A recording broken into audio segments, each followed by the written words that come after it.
నా యేసు రాజా నా స్తుతి స్తోత్రారుడా నారాధనకు యోగ్యుడా నా స్తుతులన్నిటిపై ఆసీనుడా నారాధనకు యోగ్యుడా నా స్తుతులన్నిటిపై ఆసీనుడా ప్రియుడా నా యేసు రాజా నా స్తుతి స్తోత్రారుడా నా ప్రాణ ప్రియుడా నా యేసు రాజా నా స్తుతి స్తోత్రారుడా. అందరూ కలిసి చప్పట్లు కొడుతూ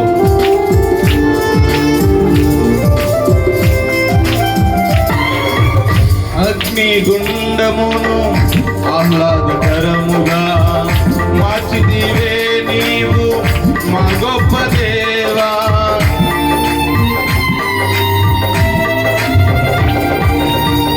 సింహాల బోనును సింహాసనముగా చేసితివే నీవు సాటి లేని ప్రభువా. నీ తోడుండే నా జీవితం శ్రమయైన బహు సంతసం. నీ తోడుండే నా జీవితం శ్రమయైన బహు సంతసం. నా ప్రాణ ప్రియుడా నా యేసు రాజా నా స్తుతి స్తోత్రారుడా నా ప్రాణ ప్రియుడా నా యేసు రాజా నా స్తుతి స్తోత్రారుడా. ధన్యవాదం యేసు రాజా ధన్యవాదం యేసు రాజా ధన్యవాదం యేసు రాజా. కొంచెం దగ్గరగా స్వరాలెత్తి యేసు రాజా చూవాడా నన్ను చూచువాడా.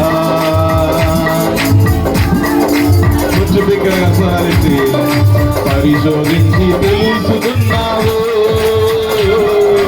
చుట్టూ నన్ను. అవును నాయనా పరిశోధించి తెలుసుకున్నావు చుట్టూ నన్ను ఆవరించావు. కూర్చుండుట బాగుగా ఎరిగినావు కూర్చుండుట బాగుగా ఎరిగినావు. వందనాలు వందనాలయ్యా కోటి స్తోత్రాలయ్యా. వందనాలు వందనాలయ్యా కోటి స్తోత్రాలయ్యా. వందనాలు వందనాలయ్యా కోటి స్తోత్రాలయ్యా. వందనాలు వందనాలయ్యా కోటి స్తోత్రాలయ్యా. అలా రెండు చేతులు పైకెత్తి వందనాలు వందనాలయ్యా శతకోటి స్తోత్రాలయ్యా. నీ ప్రేమకు వందనాలయ్యా నీ ప్రేమకు వందనాలయ్యా నీ ప్రేమకు. కొంచెం దగ్గరగా స్వరాలెత్తి నీ జాలికై వందనాలు. అవునైనా నీ ప్రేమకు వందనాలు. బయట ఉన్న వారు కూడా స్వరాలెత్తి పాడదాం అందరూ కలిసి. నీ ప్రేమకు జీవ గ్రంథములో నా పేరుంచినందు వేలాది. అవును నాయనా పరలోక రాజ్యంలో చోటిచ్చినందు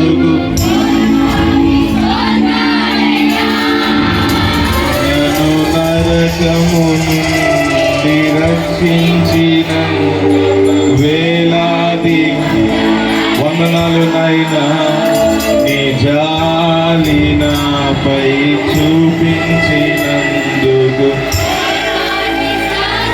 అందరూ అలా చివరిసారిగా రెండు చేతులు పైకి వందనాలు శతకోటి. నీ సన్నిధిలో గడిపే భాగ్యాన్ని ఇచ్చినందుకు వందనాలు నాయన. వందనాలు శతకోటి నీ ప్రేమకు వందనాలయ్యా. నీ జాలికై వందనాలయ్యా. నీ ప్రేమకు నీ జాలికై. అలా కొద్ది నిమిషాలు ప్రతి ఒక్క ప్రాంతంలో గడుపుతూ మీరు చేసిన ప్రతి మేలును బట్టి మీకే వందనాలు. మేము ఊహించిన వాటికంటే ఆశించిన వాటికంటే గొప్ప కార్యాలతో వరకు మా పట్ల జరిగించి, మా ఊహకు అందని కార్యాలు మా పట్ల జరిగించి, ఈ రీతిగా మిమ్మల్ని స్తుతించే భాగ్యాన్ని మీరు మాకు అనుగ్రహించినందుకు మీకే వందనాలు నాయన అంటూ మహాపరిశుద్ధుడా, మహాగణుడా, సర్వాధికారి, సర్వోన్నతుడా, సర్వశక్తిమంతుడా, నిన్న నేడు నిరంతరం ఏకరీతిగా ఉన్న మా తండ్రి, నిత్యము వేవేల దూతల చేత పరిశుద్ధులు పరిశుద్ధులు అని గానం ప్రతిగానంతో కొనియాడబడుచున్న మా నాయన మీకు వందనాలు. రాత్రికాల సమయంలో ప్రభు ఈ రీతిగా ఇంతవరకు మిమ్మల్ని స్తుతించడానికి మీరు ఇచ్చిన గొప్ప కృపను బట్టి మీకు స్తోత్రాలు నాయన. కానీ కొద్ది నిమిషాలు మీ మాటలు మేము ధ్యానించుకొని చుండగా మీరే సూటిగా స్పష్టంగా మా అందరితో మాట్లాడండి. మనుషులుగా నా మాటలు, నా తెలివి, నా జ్ఞానం, నా వాక్చాతులు ఎవ్వరికి ప్రయోజనకరం కాదు నాయన. నీవు మాట్లాడితే మా జీవితాలు సరి చేయబడతాయి. నీవు మాట్లాడితే మా జీవితాలు ఆదరించబడతాయి. నీ మాట మా జీవితాలు సరి చేస్తుంది నాయన. అట్టి మాట చేత రాత్రికాల సమయంలో మీరే మా పూర్తిగా తగ్గించుకుంటూ కేవలం నీ ఉన్నతమైన నామాన్ని మాత్రమే హెచ్చిస్తూ కనపరుస్తూ అతని యేసుక్రీస్తు వారి అతి శ్రేష్టమైన నామంలో అడిగి వేడుకొని బ్రతులను మొదలుపెట్టుకుంటున్నాం మా పరమ తండ్రి. ఆమేన్. దయచేసి కూర్చుందాం అందరూ.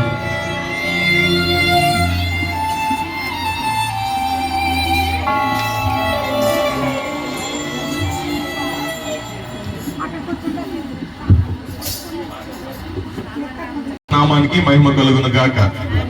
ఆమేన్. హల్లెలూయా. మంచిది, సంతోషం ఈ రీతిగా మీతో కలిసి దేవుని స్తుతించడానికి. దైవజనులు రాజేంద్ర ప్రసాద్ అయ్య గారిని బట్టి, సుధా అమ్మ గారిని బట్టి ఎంతో సంతోషిస్తూ నేను చెప్పే మాట ఏంటంటే, నాకు వాళ్ళు చేస్తున్న పరిచయం చూస్తే నేను వాళ్ళ పరిచయంలో ఉన్న అనుభవంలో ఏమాత్రం నేను పనికిరాను. వాళ్ళ పరిచర్య, వాళ్ళ సేవ అనుభవాల్లో నాకున్నటువంటి అనుభవం ఏమాత్రం పనికిరాదు. కానీ మా తల్లిదండ్రులు చేసినటువంటి పరిచర్య నాకు గుర్తొస్తుంది. రాజేంద్ర ప్రసాద్ గారు కానీ, సుధా అమ్మ గారు కానీ వాళ్ళు చేస్తున్నటువంటి పరిచర్య, పడుతున్నటువంటి ప్రయాస నేను చూస్తూ ఉన్నప్పుడు నా చిన్నతనంలో మా తల్లిదండ్రులు పడినటువంటి ప్రయాస నేను బాగా నాకు అలా కళ్ళ కట్టినట్టు కనపడతా ఉంటారు. వాళ్ళు పడుతున్నటువంటి ప్రయాస నేను చాలాసార్లు అనుకుంటూ ఉంటాను. వాళ్ళు ఎంతో కష్టపడి పరిచర్య చేస్తున్నారు. వారు పడుతున్నటువంటి ప్రయాస దేవుడి ప్రాంతంలో ఒక ఉన్నతమైనటువంటి పరిచర్య నిలబెట్టాలని చెప్పి మా కుటుంబంలో మేము చేసేటువంటి ప్రార్థనలో తప్పనిసరిగా కుటుంబాన్ని మేము జ్ఞాపకం చేసుకుంటాం. దేవునికి మహిమ కలుగును గాక.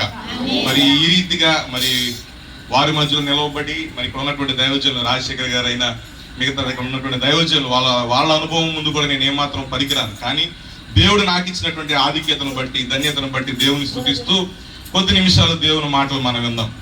మా పాటలు అయిపోయినాయిగా, ఇంకేంటి కంజూర్లు మోగుతున్నాయంటే నా మాట పాటలు ఉందండి. అయిపోయిందమ్మా పాట. అది మంచిది. మరి ప్రాముఖ్యంగా మా కొలీగ్ సుమలత గారికి కూడా ప్రత్యేక వందనాలు తెలియజేస్తూ ఉన్నా. నాతో పాటు కలిసి ఒకే స్కూల్లో టీచ్ చేస్తున్నారు వారిని బట్టి దేవుని స్తుతిస్తూ ఇంకెళ్ళిపోదాం వాక్యంలోకి. ఇప్పుడు దాకా ఉపోద్ఘాతం మా గురువు గారు అంటాడు, ఉపోద్ఘాతమే బంగాళాఖాతం ఉంటుంది, ఇక వాక్యం ఎప్పుడు చెప్తారు అన్నట్టు. అలా కాకుండా కొద్దిగా నాకు ఇవ్వబడినటువంటి సమయంలోనే పర్లేదుగా 2 గంటలు మాట్లాడచ్చా? దేవుని స్తోత్రం చెప్పండి వద్దన్న వాళ్ళందరూ. చా ఆ మామగారు అంగ 2 చేతులు ఎత్తేసింది ఆవిడ. మంచిది, మంచిది. పరిశుద్ధ గ్రంథాలు తెరిచి కీర్తనల గ్రంథము 118వ కీర్తన 8వ వచనాన్ని దయచేసి చదువుదాం. చదవండి.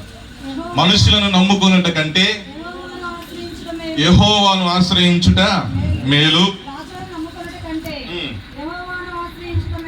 రాజులను నమ్ముకున్నట కంటే యెహోవాను ఆశ్రయించుట మేలు. నిశ్చయముగా ఈ మాటను బట్టి దేవుడి రాత్రికాల సమయంలో మనందరితో మాట్లాడును గాక. కంగారు పడద్దు, 2 గంటలు కాదు. మా ఊర్లో నేను బయలుదేరగానే వర్షం పడింది. నేను అనుకున్నా తడవకుండా తీసుకెళ్తే కనీసం 2 గంటలను చెప్తాను నాయన, తడిపేస్తే నేనేం చేయలేను, తడి బట్టలతో చెప్పలేను కదా అనుకున్నా. దేవుడు తడవకుండా తీసుకొచ్చాడు. మరి జాగ్రత్తగా వింటే నాకు ఇవ్వబడినటువంటి సమయంలో 1 గంట సేపు మెంచకుండా కొన్ని మాటలు, దేవుని మాటలు, దేవుడు నా మదిలో ఉంచిన కొన్ని మాటలు ఈ రాత్రికాల సమయంలో మీతో పంచుకోవడానికి నేను ఇష్టపడుతూ ఉన్నాను. చదవబడినటువంటి లేఖన భాగాన్ని జాగ్రత్తగా గమనిస్తే, మనుషులను నమ్ముకున్నట కంటే యెహోవాను ఆశ్రయించుట మేలు, రాజులను నమ్ముకున్నట కంటే యెహోవాను ఆశ్రయించడం మేలు. ఈ మాటలో ఉన్నటువంటి కొన్ని పదాలను మీకు జ్ఞాపకం చేస్తూ, ఎవరిని ఆశ్రయించడం మేలు, ఎవరిని నమ్ముకోవడం మేలు అని అంటే, 2 వ్యక్తుల మధ్యలో తారతమ్యాన్ని గుర్తు చేస్తూ కీర్తనకారుడు అంటున్నటువంటి మాట, ఒక పక్క మనుషుడు, ఇంకొక పక్క దేవుడు, యెహోవా అయినటువంటి దేవుడైనటువంటి యెహోవా కనుక ఉంటే, వాళ్ళిద్దరిలో ఎవరు నమ్ముకోదగిన దేవుడు, వాళ్ళ ఇరువురిలో ఎవరు ఆశ్రయించదగిన దేవుడు అని అంటే, వాళ్ళలో అక్కడ అంటాడు, మనుషులను నమ్ముకొనుట కంటే యెహోవాను ఆశ్రయించడం మేలు. ఇప్పుడు 2 చిన్నపిల్లలు ఉన్నారు అనుకోండి, వాళ్ళతో మాట్లాడుతున్నటువంటి మాటల్లో ఇలా అంటారు, నీకు మీ డాడీ ఇష్టమా మమ్మీ ఇష్టమా అని అంటే, ఆడు బాగా ఆలోచించుకొని చెప్తాడు ఒక మాట. కోపంగా ఉన్నప్పుడు మా డాడీ ఇష్టం, కోపంగా లేనప్పుడు మా మమ్మీ ఇష్టం అని. ఎందుకనంటే ఆడవాళ్ళు కోపం వస్తే ఏం చేస్తారో మనం చెప్పలేం. ఇది చాలా సైంటిఫిక్ గా ప్రూవ్ అయిన మాట. ఇలా ఆలోచన చేస్తుంటే, ఎప్పుడైనా 2 వ్యక్తుల మధ్యలో ఎవరో బెస్ట్, ఎవరిని మనం ఎన్నుకోవచ్చు, ఎవరిని మనం సెలెక్ట్ చేసుకోవచ్చు అని ఆలోచించినప్పుడు, వాళ్ళిద్దరికి ఉన్నటువంటి కొన్ని క్వాలిటీస్ ని జాగ్రత్తగా పరిశీలన చేస్తే, వాళ్ళిద్దరికి ఉన్నటువంటి కొన్ని లక్షణాలను జాగ్రత్తగా పరిశీలన చేసినప్పుడు ఒక ముగింపుకు వస్తాం, మనం కన్క్లూజన్కి వస్తాం. అలాగే కీర్తనకారుడు తన జీవితంలో ఎదురైనటువంటి కొన్ని పరిస్థితులను బట్టి, తన జీవితంలో ఎదురైనటువంటి కొన్ని సందర్భాలను బట్టి ఒక కన్క్లూజన్కి వచ్చాడు. ఒక మాట, ఒక స్టేట్మెంట్ ఇస్తున్నాడు. ఏమనంటే, యెహోవాను ఆశ్రయించడం మేలు, మనుషులను నమ్ముకోవడానికంటే యెహోవాను ఆశ్రయించడం మేలు. మనుషులు నమ్ముకుంటే ఎలా ఉంటది? యేసన్న గారు రాసిన పాటల్లో, పాత పాటలో ఒక పాట ఉంటది, నాది నాది అంటూ వాదులాట నీకెందుకు అని. మీకు ఎవరికైనా తెలిస్తే అందులో ఒక చరణం రాయబడి ఉంటది. ఏమనంటే, నీ దగ్గర ధనం ఉంటే నీ చుట్టూ మనుషులు ఉంటారు, నీ దగ్గర బలం ఉంటే నిన్ను మావాడని అంటారు అని రాసాడు పాట. అందులో ఒక చరణం ఎలా ఉంటది, నీ దగ్గర ధనం ఉంటే నీ చుట్టూ మనుషులు ఉంటారు, నీ దగ్గర బలం ఉంటే నిన్ను మావాడు అని అంటారు. మనుషులు ఉన్నటువంటి నైజం అది. మన దగ్గర డబ్బున్నంత కాలం కూడా అదే అంటారు కదా, బెల్లం చుట్టూ ఈగలు వాళ్ళనట్టు మన చుట్టూనే కనపడతారు మనుషులందరూ. మనకు అవసరం ఉన్నంత కాలం కూడా మనల్ని పొగుడుతూ, మనల్ని వెనకేసుకొస్తూ, మనం చేసిన ప్రతి పనిలో మన పక్షాన ఉన్నట్టు నటిస్తూ కనపడతారు మనుషులు. మరి దేవుడికి ఉన్నటువంటి లక్షణం ఏంటి? దేవుడు ఎల్లవేళలా పరిస్థితులు ఎలా ఉన్నా సరే అలాగే స్టాండర్డ్ గా, స్థిరత్వం కలిగి, నిలకడగా ఉండేటువంటి దేవుడు మన దేవుడు. ఇంకా బాగా చెప్పాలనంటే, మనుషులకు కొన్ని సందర్భాల్లో వదిలేసే అవకాశాలు కనపడతాయి, కానీ నా దేవుడు ఎట్టి పరిస్థితుల్లో మనల్ని విడువక, ఎడబాయక ప్రేమించేటువంటి దేవుడు మన దేవుడు. దేవునికి స్తోత్రం చెబుదాం. 2 చేతులు పైకెత్తి చెప్పండి, దేవునికి స్తోత్రం చెబుదాం. హల్లెలూయా. మంచిది. ఎందుకు ఎత్తమన్నానంటే, అలాగే కూర్చుంటే నిద్ర వచ్చేద్దామనండి. మన మాట అంత అందంగా ఉండదు, మొహం అసలు అందంగా ఉండదు. చూడలేక తల దించుకుంటున్నారు కొంతమంది. ఆ దించుకుంటున్న టైంలో నిద్ర వచ్చేద్దాం అని మధ్యలో 2 చేతులు ఎత్తాను. ఓకేనా? దేవునికి ఉన్నటువంటి లక్షణం ఏంటనంటే, తప్పనిసరిగా మనం దేవుని చెంత ఉన్నా లేకపోయినా ఆయన మనల్ని విడిచిపెట్టే దేవుడు కాదు. మనం ఆయనతో ఉన్నా, మనం ఆయనతో లేకపోయినా మన దేవుడు మాత్రం మనల్ని విడిచిపెట్టడు.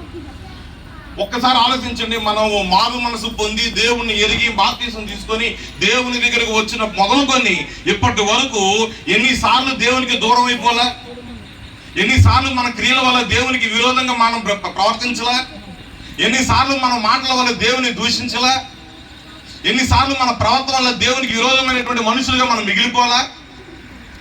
అయినా సరే మన దేవుడు ఎట్టి పరిస్థితుల్లో మనల్ని విడిచిపెట్టకుండా మనల్ని అంటి పెట్టుకొని ఉంటున్నటువంటి దేవుడు. దేవునికి మహిమ కలుగును గాక. ఒకరోజు ఇజ్రాయేలీలు యుద్ధం చేస్తున్న టైంలో శత్రువులు ఇజ్రాయేలీలతో కొండ మీద యుద్ధానికి వచ్చారు. కొండ మీద యుద్ధం చేయడం ప్రారంభించారు. దేవుడు ఆ ఇశ్రాయేలీయుల పక్షాన్ని నిలబడ్డాడు, ఇశ్రాయేలీయులకి విజయాన్ని ఇచ్చాడు. సరే, ఆ యుద్ధం అయిపోయింది, ఎవరి ప్రాంతాలకు వారు వెళ్ళిపోయారు.